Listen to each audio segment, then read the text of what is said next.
আসসালামু আলাইকুম রহমতুল্লাহি ওবরকাতু।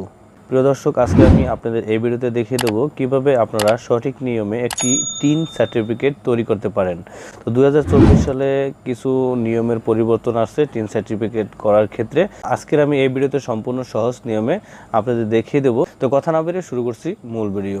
যারা মোবাইল দিয়ে করতে চান তারা সোজা চলে যাবেন আপনার ফোন থেকে ক্রোম ব্রাউজারে। উপর দিকে সার্চ বক্স পাবেন, জাস্ট এখানে গিয়ে সার্চ করবেন টিন সার্টিফিকেট লিখে সার্চ করে দেবেন। সার্চ করার পরে প্রিয় দর্শক, উপর দিকে সর্বপ্রথম যে লিঙ্কটা চলে আসবে, জাস্ট এখানে একটা ক্লিক করে দিবেন।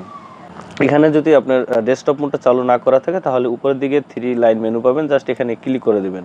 এখানে ক্লিক করে নিচের দিকে ডেস্কটপ সাইট, এখান থেকে এটাকে এনেবল করে দিবেন, তাহলে এটা ডেস্কটপ মোডে এনেবল হয়ে যাবে।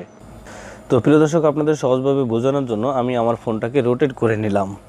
তো রোটেট করার পর এখন আমাদের সর্বপ্রথম যে কাজটা করতে হবে, এখান থেকে আমাদের রেজিস্ট্রেশন করতে হবে। রেজিস্ট্রেশন করার জন্য এখানে রেজিস্ট্রেশন একটা অপশন